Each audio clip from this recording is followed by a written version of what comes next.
Shalom, shalom. First off, give all praise, honor, and glory unto Yahweh, Bahashem, Yahweh Shai, Bahashem, Rakakadash, the bondage to the apostles and the elders of GMS. Salutes and honors to the elect, all the brothers across the four corners who are enduring in truth and sincerity, the women, the children, and the confusion of faith who follow. So as you can see, we have another Russia, Ukrainian update. It's a lot of stuff going on right now, and I just want to kind of bring out some facts that's going on right now, some of the stuff that's not talked about, and really give a good context to the whole situation. So, Lord's Word is going to be an edifying video, and we're going to jump right into this article. This article just came out a couple hours ago, March 7th, 2022, from here on Reuters.com. It says Russia warns West of $300 per barrel oil. Says cuts to EU gas supply. So the world pretty much revolves around $100 a barrel oil. That's where it's normally at, give or take, $80 or $120. But it always seems to, even out at about $100 a barrel. I know you probably put gas in your car this week, or at least drove by a gas station, and you can see that gas is up pretty high right now because of everything that's going on with this situation. I should have probably got that. How much is a barrel of oil right now? But we're not even going to really worry about it because we know that 120, 140, between 120 and 140 right now. Let's just get it. Let's just get it. Be thorough.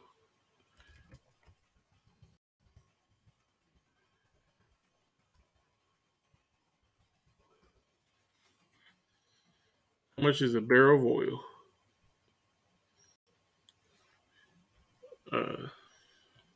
Probably should have been more specific, huh? All right, so yeah, right now it's trading at about 120. All right, so at 120, we're what we're and here in Nebraska we're paying about 369 ish, give or take, a gallon. So that's pretty high. Normally, or I'll say earlier this year, we were hovering around 309, 329. You could go into Council Bluffs, Iowa, which is right across the bridge, and find 289. But now it's almost $1 higher than that. We're at 369. And that's just as of today.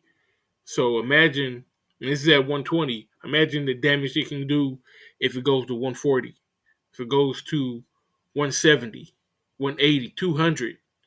$200 a barrel, will start to shake this economy.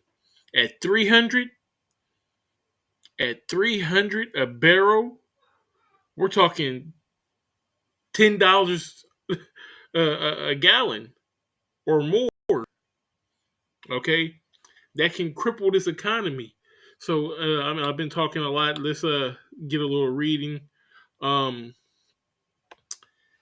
it says Western countries could face oil prices over $300 a barrel, and the possible closure of the main Russia Germany gas pipeline if governments if governments follow through on threats to cut energy supplies from Russia, a senior minister said on Monday, because Europe is now getting well. Let me not jump the gun. It says oil prices spiked to their highest level since 2008 on Monday, after U.S. Secretary of State Anthony Blinken said Washington and European allies were considering banning Russian oil imports. It says it's absolutely clear that a rejection of Russian oil would lead to a catastrophic consequences for the global market, Russian Deputy Prime Minister Alexander Novak said in a statement on state television. the surge in prices will be unpredictable. It will be $300 a barrel, if not more. Novak said it would take Europe more than a year to replace the volume of oil it receives from Russia, and it would have to pay significantly higher prices. Why? Because the table's been set already. They're in bed with Russia already.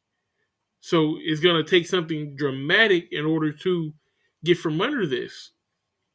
All right, it says European politicians need to honestly warn their citizens and consumers what to expect, Novak said.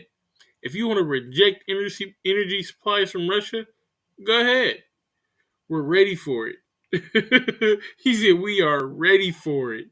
We know where we can redirect the volumes to. They're like, man, we already know where we're gonna put that oil, what we're gonna do with it. They can put it in their strategic reserve for the military.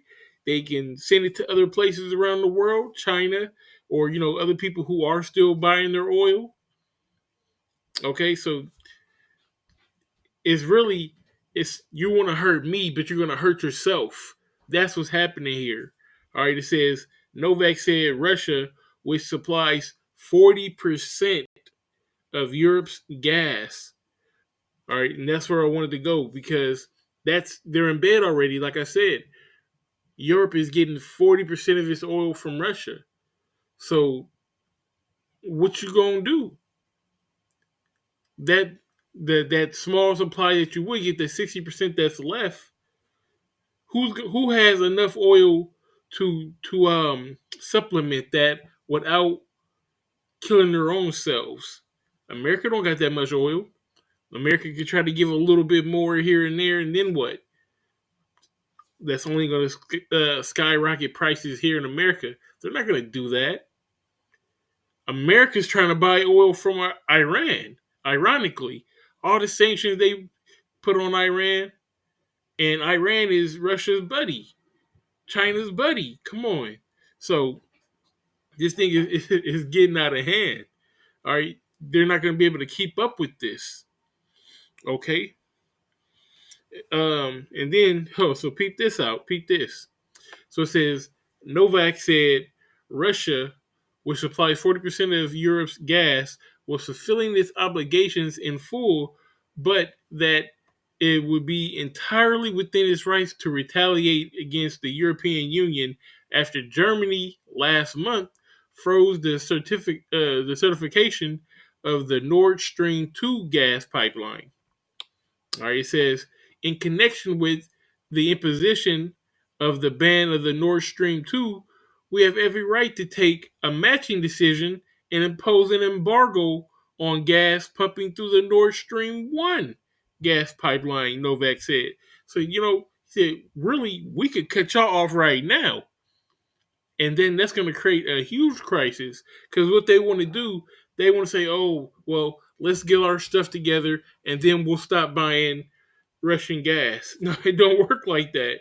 You either keep buying this gas or we're going to cut you off right now and you can go out there and struggle. It's like a woman trying to leave you and say, oh, well, when I get a job and I get enough resources together, I'm going to leave you. No, either you're going to stay or you can leave right now with nothing. That's what's going on here. And that's really all I'm going to get on this article. The rest of it is in the description. But I just want to clarify how big this is. So we see the increasing at the pump. Right now, like I said, we're paying $3.69 here. Who knows what they're paying in California? I don't even want to see those numbers right now. But it's more than just what you're paying at the pump. Everything is connected. Everything is based, like I said, the world runs off $100 a barrel oil. Karatazai, what do you mean about that? How does it run off $100 barrel oil? So everything that you get is from where? From a store. How does it get to the store? You have to have trucks. Now we know that there is a strike with the truckers right now. Okay, with everything that's going on with the sickness.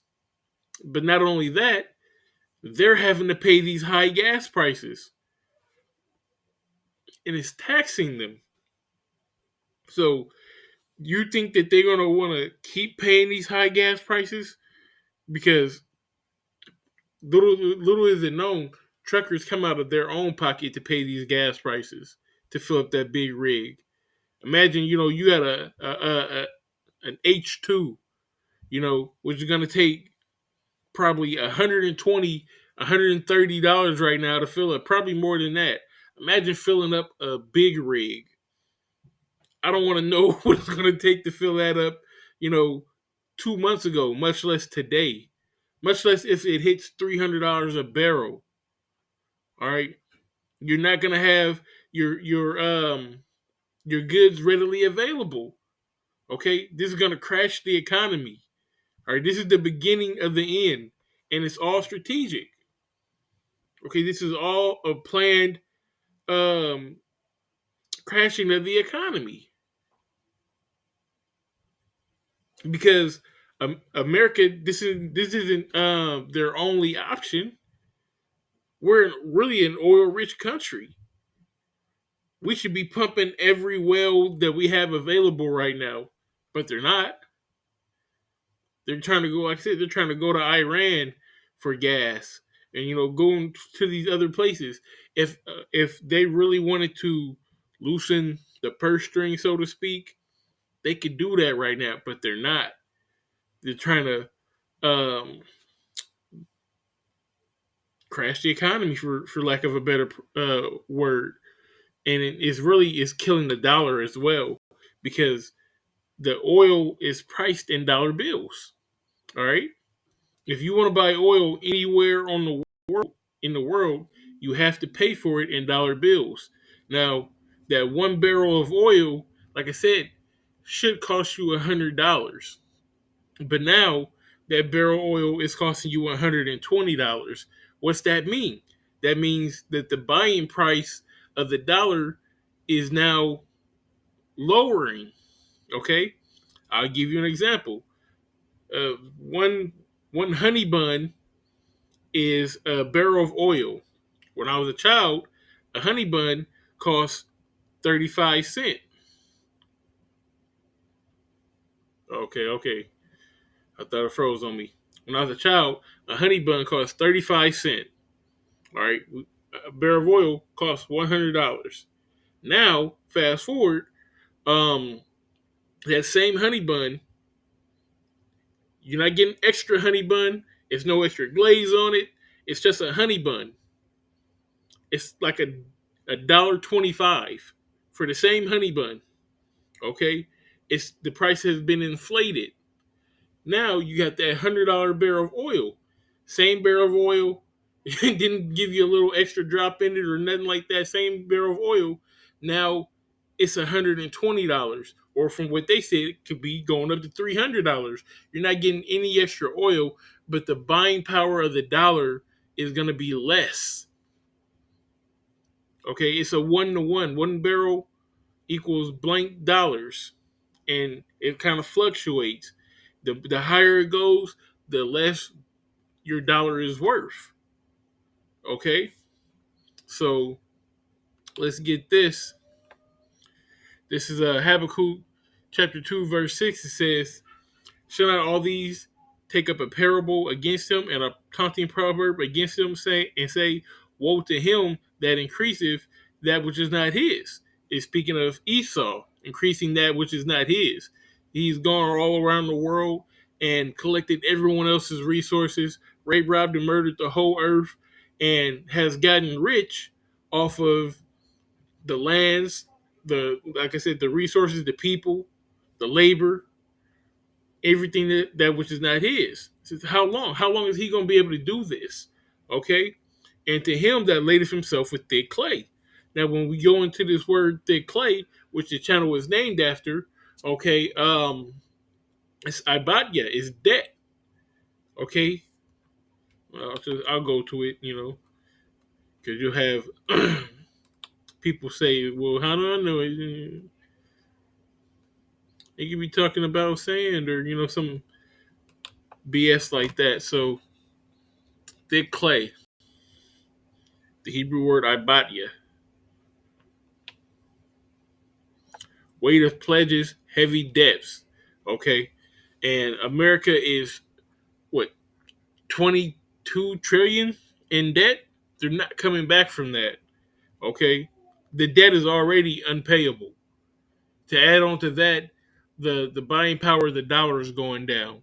Everything in this country is collapsing. Okay, and like I said, when the truckers aren't willing to put or pay these high gas prices to have the goods put in the stores, that's when chaos is gonna happen or going to ensue, so to speak.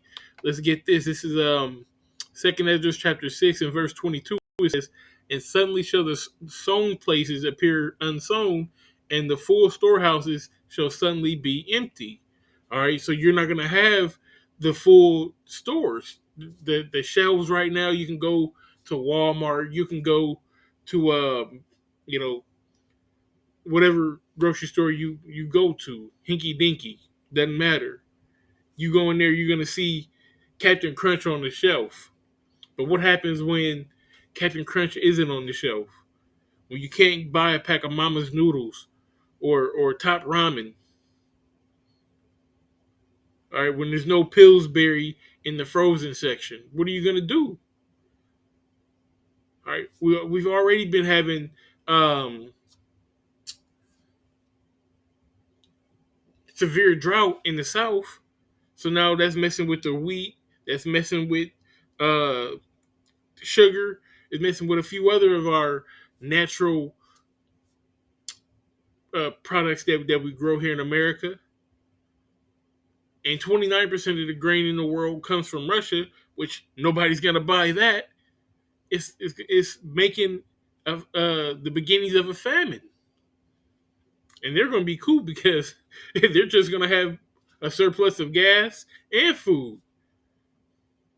They can starve everyone else out. You had the land hurricane come across Iowa and mess up the corn crops in the beginning of the sickness. All the cattle were slaughtered, and now it put a hold on the meat.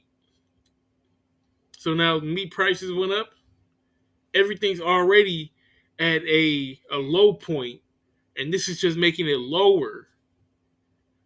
Okay, so this is how the crisis over there is affecting here at home.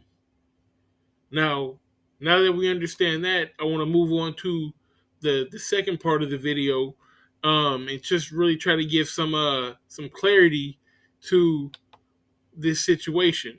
So, um, this is a map of NATO. Okay, the blue states are NATO. This red state, that's Ukraine. All right, as you can see, these are the current NATO members, and the red are promised an invitation. So Ukraine was promised an invitation to join NATO right here on Russia's doorstep. Russia cannot allow this. There was actually um, a deal that that NATO wouldn't go as far as about right here along this block of countries. But as you can see, they broke that deal and they started getting these countries to join NATO, effectively surrounding Russia. So there has to be a counteraction unto it. All right, so I want to go one layer deeper than this because it goes far beyond just they're getting too close. Let's go to what do I have right here? All right, so this is now you can see the actual names of the countries right here. So let's go to this map. This is a map of the mountains of Europe. All right, this Ukraine right here. You see this block of mountains? This block of mountain, make sure it's that really is impassable land. All right. If you wanted to invade Russia, if you're NATO and you're steady moving east and you wanted to invade Russia, you can't come from the south. You have uh, mountains right here and water right there. You're not going to be able to get in this way. There's mountains right here. The only way you'll be able to come in is right through this block right here. And all this is flat land. Russia is really flat. Okay. But this is the only way you're going to be able to get into Russia. Now we have Ukraine right here, who is not a NATO state. Okay. You have Belarus. Belarus is basically an extension of Russia. It's like a jab. It's Russia's jab that's out there keeping you at bay, making sure that you can't get close. That's what Belarus is. Then you have these small states up here that are NATO states. Okay, so you have a small window right here where you're able to meet the front lines of Russia. So you know these are going to be heavily guarded. You're not getting in right there. Okay, it's heavily guarded. This is Finland. Finland once was a Russian state. I believe they got their freedom in the early 1900s, 1917, 1915, somewhere in there. But they've maintained a healthy relationship with Russia. So they're actually a Russian ally, and they are neutral. So they're not pro. They don't take anybody's side. They're like Sweden. Okay, they're neutral. You can't go to war with them pretty much. So that's out of the picture. The only way you'll be able to come in is, you had to come in from Germany, through Poland, and come in through Ukraine. So in order to, because look, if NATO captured Ukraine, or if they turned Ukraine into a NATO country, look at all this coastline or all this borderline that Russia would have to defend from an invasion. They could be taken. Also, Belarus, that jab that you got out there, that jab would be surrounded in the south, surrounded in the west, and surrounded in the north. It can get taken easily. It would be invaded. Similar to the way that Russia is now invading Ukraine from the north, from the east, through Crimea, from the south. This is a clear um it's clear military tactics. Okay, our father Abraham, he gave us an example of a similar military tactic. All right, Genesis 14:14. It says, when Abram heard that his brother was taken captive, he armed his trained servants, born in his own house, 318, and pursued them unto Dan. Okay, so now this is where he's going to catch up with them. It says, and he divided himself against them. So he divided his forces. So you can picture, you got to extrapolate. All right, it's nighttime. We caught up with the men who kidnapped Lot and his men. It says, and he divided his forces. He divided them. He divided himself against them. So it's like, hey, you 100, you go over there. You 100, you go over there, and us 100, we're gonna stay over here. Okay, and it says, and his servants by night, and smote them and pursued them to Haba. So it's a military tactic or it's known that if you engulf a person, there's really only two options. If you fully engulf them, they're gonna fight like a dog. or you can starve them out.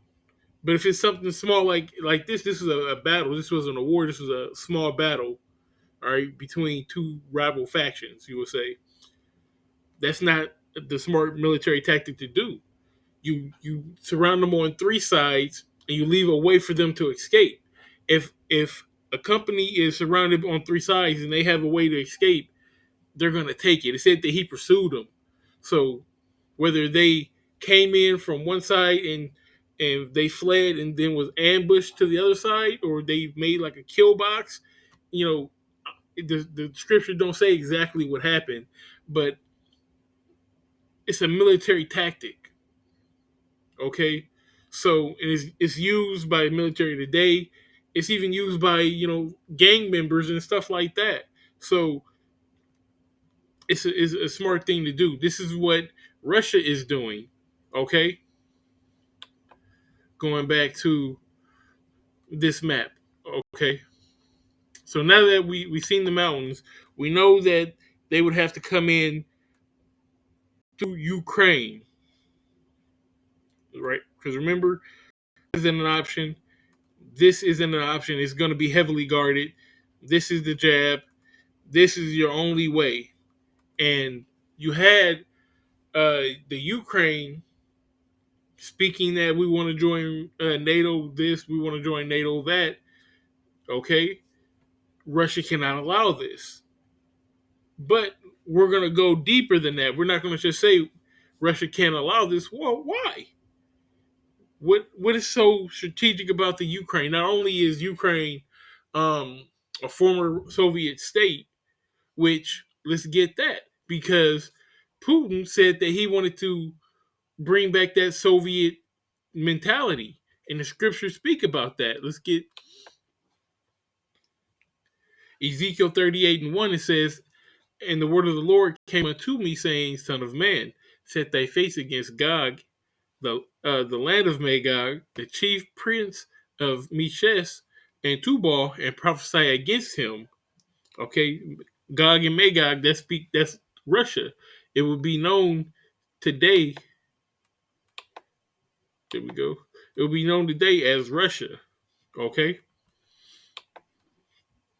It says, "And thus saith the Lord, behold, I am against thee, O Gog, chief prince of Meshech and Tubal, and I will turn thee back and put hooks in thy jaw, and I will bring thee forth, and all thine army, horses and horsemen, all of them clothed with all sorts of armor, even a great company with bucklers and shields, all of them handling swords." So he said that he's going to turn them back, okay, and put hooks in thy jaw. When you catch a fish, and you got that worm out there, and the fish bites you. What you pull, and it turns them back.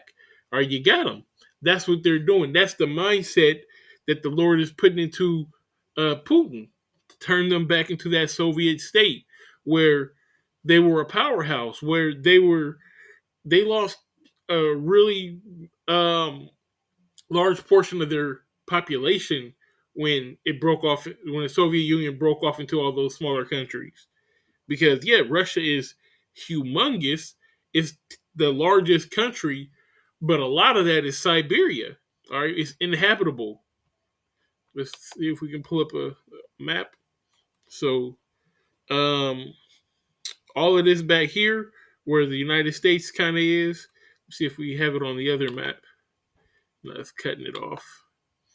All this back here, that's inhabitable land. It's like a snow desert, if you will, a tundra. All right. So it says that he's going to turn them back. All sorts of armor, even a great company with bucklers and shield, all of them handling swords. That's speaking of the military might, the tanks, the ground forces. You have the Air Force and the F-150 planes or whatever they're called. The Navy, the ships, all of that. Okay, and it's telling them to be that power that they really are. It says Persia, Ethiopia, and Libya with them, all of them with shield and helmet.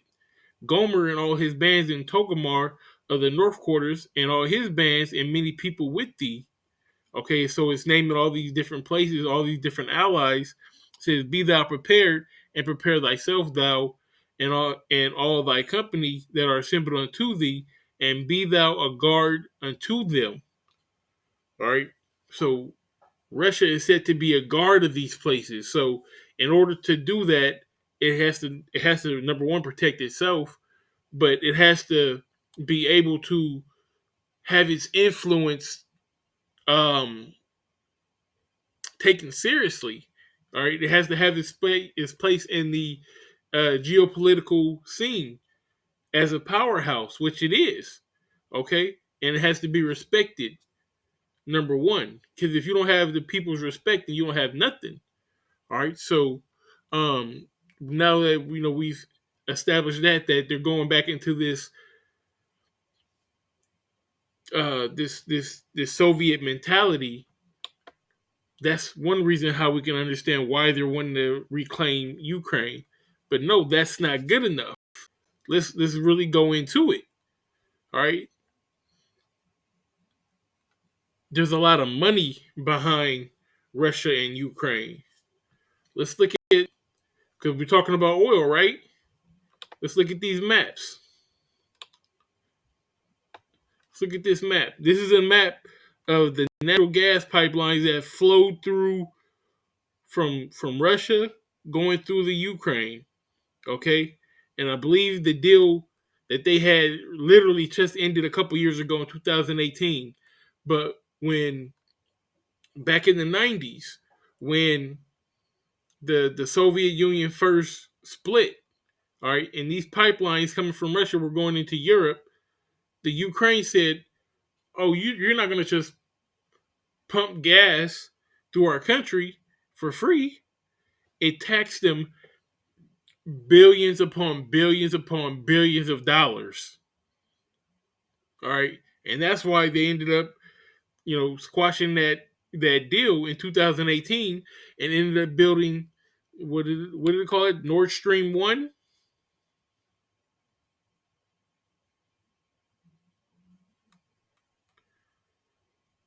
Yeah, that's what it's called, Nord Stream 1, and now Nord Stream 2.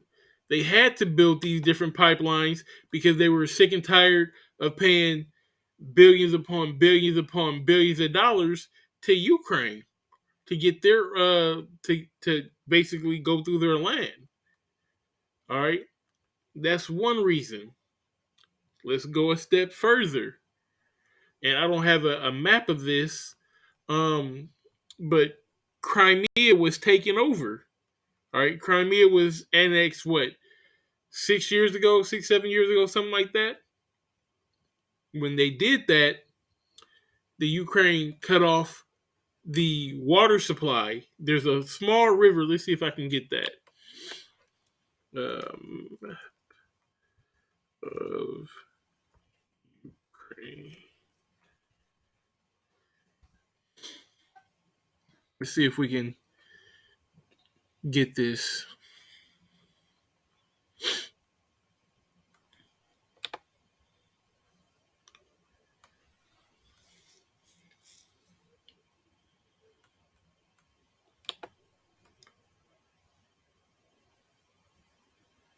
Come on now.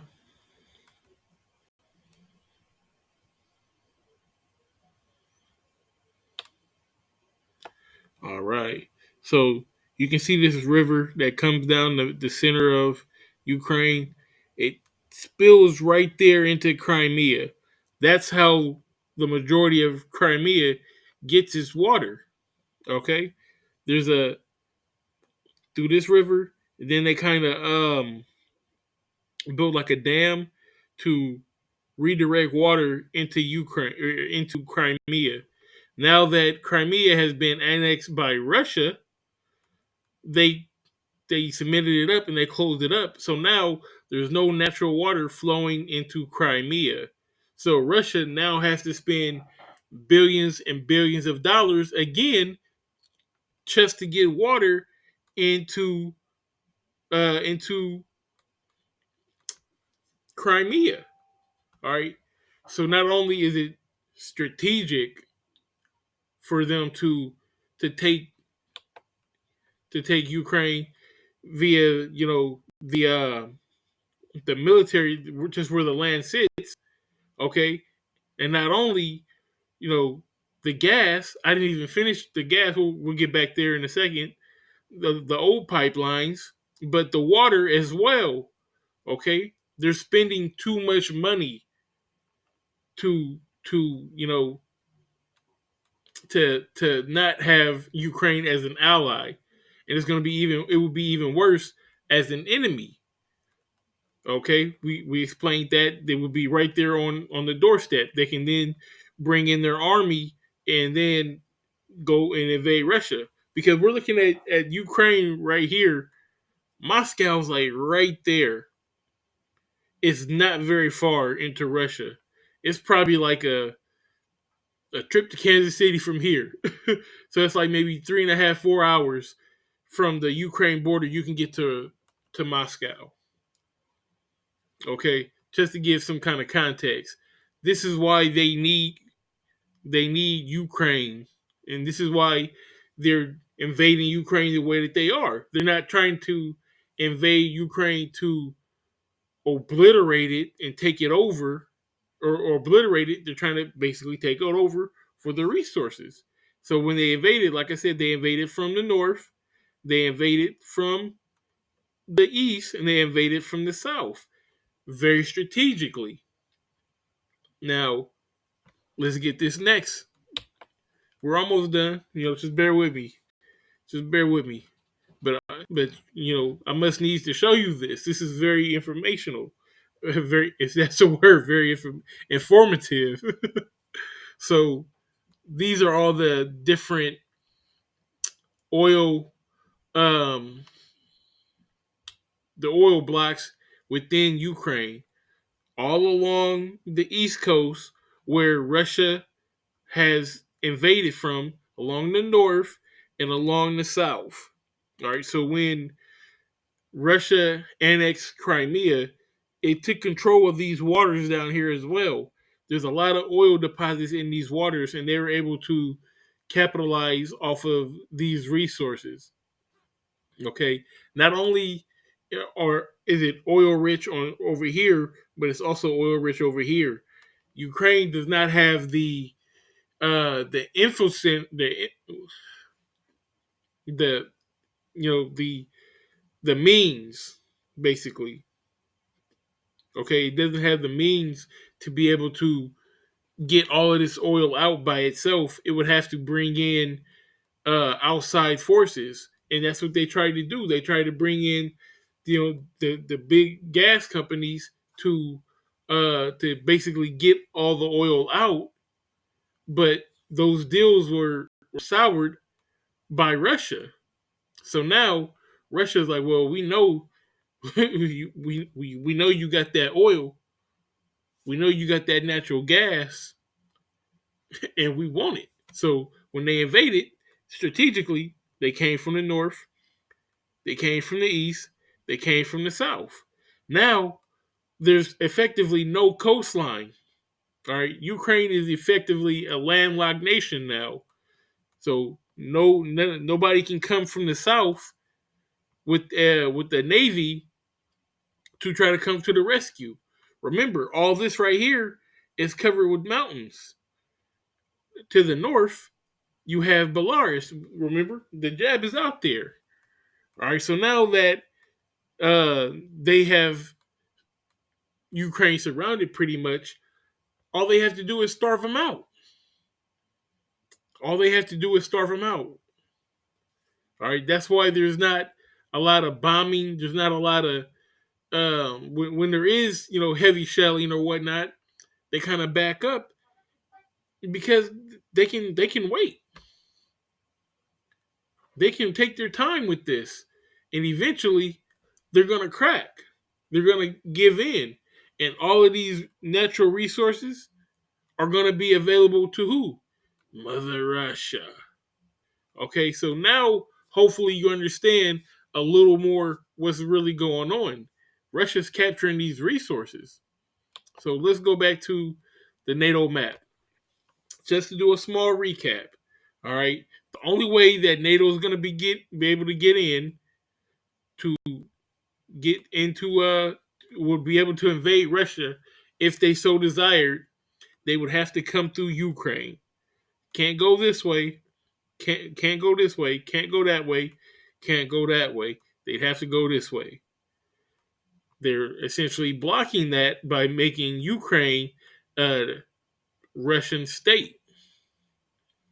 All right, keeping them at bay from getting close to Russia, while simultaneously saving money from the water in Crimea, saving money from the pipelines that went through Ukraine, saving money and getting extra money with all the oil-rich resources here, and eventually they're going to get them from here as well.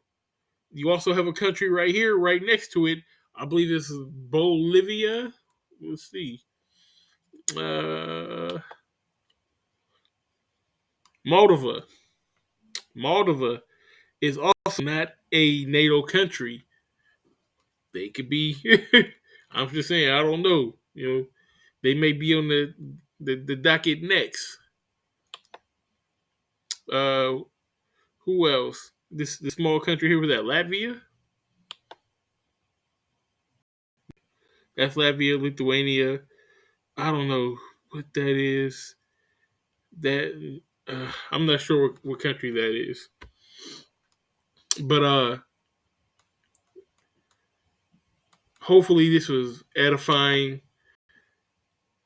and that's all I got. I want to give all praise, honor, and glory unto Yahweh, by Hashem, Yahweh Shai, by Hashem, Makar Kadash. Double honors to the apostles and the elders of GMS.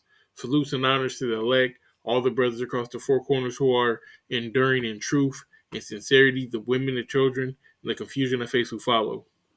Shalom.